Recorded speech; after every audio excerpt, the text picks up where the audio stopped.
First Republic, they are probably the premier bank, especially for when it comes to private banking and wealth management. They are a smaller bank. It's a regional bank. They have a market cap of about 34.5 billion, which may sound like a lot, but when you compare that to the big boys like Bank of America at 321 billion and Wells Fargo at 181 billion, it's kind of small peanuts.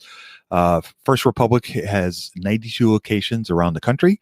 Primarily, they focus on California, Oregon. They have a couple branches in Boston, Massachusetts, Florida, Connecticut, and they just announced that they've opened a couple branches in Jackson, Wyoming. Now, that may sound like a strange place to branch out to in Jackson, Wyoming, but Jackson is actually a very growing community, and there's a lot of wealth up there because a lot of the wealthy people like to go up to that part of the country to kind of retire or get away, and so they need banking services. So it's a great opportunity for them. So First Republic, they focus on private banking, as I mentioned. They also do private business banking and wealth management for its customers.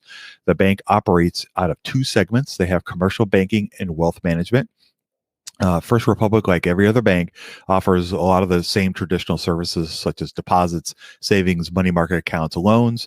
Loans is really kind of their bread and butter. So they focus on residential home loans, home equity lines of credit, commercial loans, and that is really where they really kind of focus their income and their earnings. And if you listen to the latest earnings call, almost every single question that the analyst asked regarded loans, commercial loans, as well as home equity loans. The bank was founded in 1985 by Jim Habert, and he's the founder and CEO as well as chairman, and he's been with the company since then. They recently announced a new co-CEO, Guy Erkin, who has been with the company for quite some time. She was a regional president up until recently, and so she's been promoted to the co-CEO.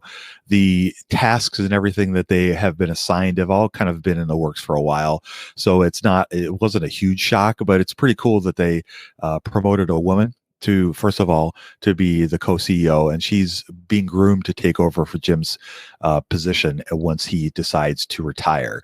So a couple things about First Republic that don't really show up in the balance sheet. So the bank is really one of the things that sets it apart from any other bank is they sell superior customer service. That is really what they're known for, especially to high net worth individuals. That's really the focus of the bank.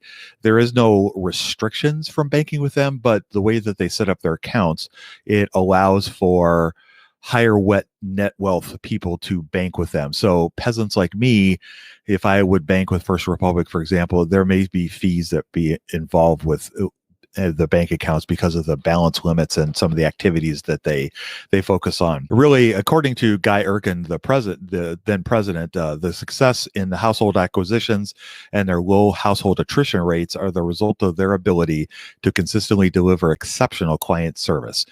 Their client service satisfaction level is measured by the Net Promoter Score, remains more than double the banking industry average. So let that sink in for just a minute.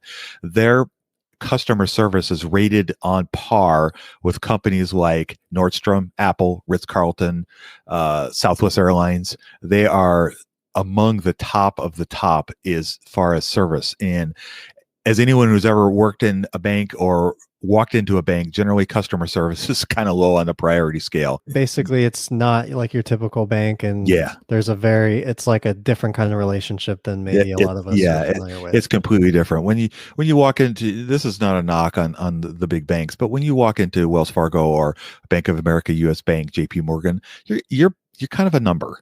But when you walk into First Republic, you have your own banker. You have somebody that is your person to work with and your person to go to. And as somebody who's worked in the business, that is just leaps and bounds above the way most businesses work, and particularly in banking. And it really kind of sets First Republic apart because you feel like you have that hands-on touch.